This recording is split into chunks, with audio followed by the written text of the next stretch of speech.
This is the Roaring Brook Dairy Chevre cheese making kit, which we're going to use to make goat cheese in under an hour.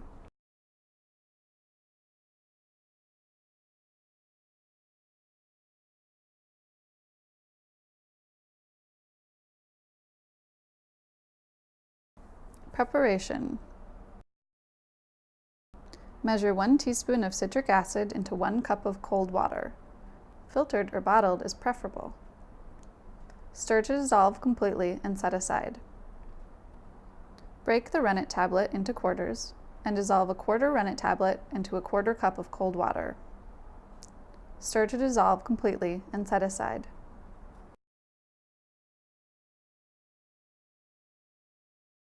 So we'll begin by heating the milk.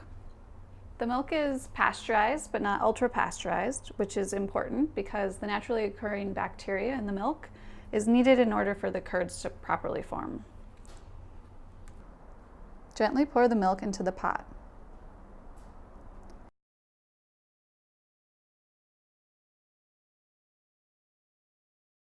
Heat the milk over a medium-low flame, stirring frequently, until the milk starts to be very steamy, foamy, and small bubbles have formed along the sides of the pot.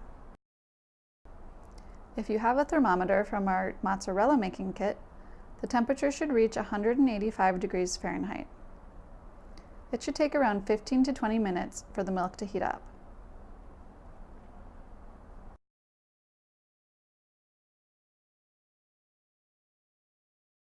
Add the citric acid and water. Stir slowly with a slotted spoon for 30 seconds.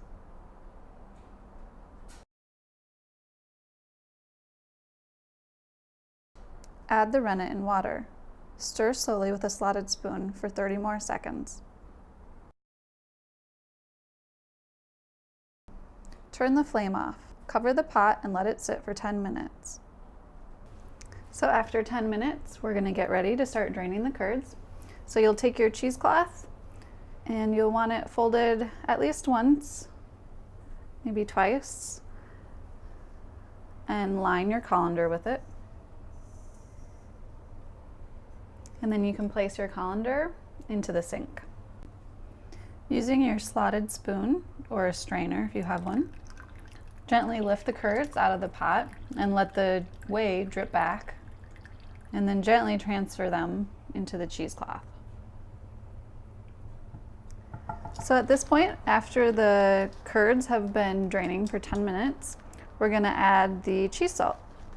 So you can add a teaspoon or a little more to taste. We're just going to sprinkle it over the top. And if you're going to be baking with the cheese, you might want to add a little bit more because that will help the cheese stay smooth as it heats up. And then we're going to gently mix the salt into the curds.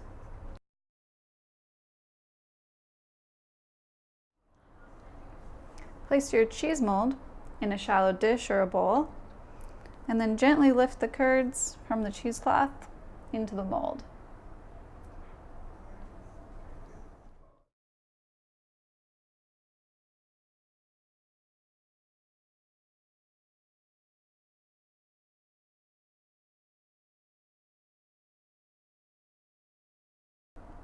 So you can see that it's already still continuing to drain, and that's why there are holes in the side of the mold.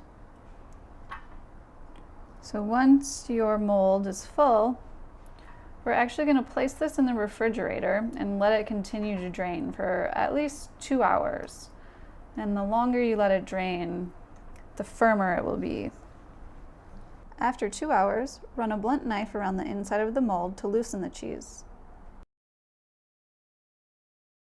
Carefully turn the mold upside down or use a small spatula to remove the cheese from the mold in one piece. If you'd like to season your goat cheese, you can sprinkle a couple of tablespoons of the herbes de Provence onto a plate and roll your goat cheese in the herbs.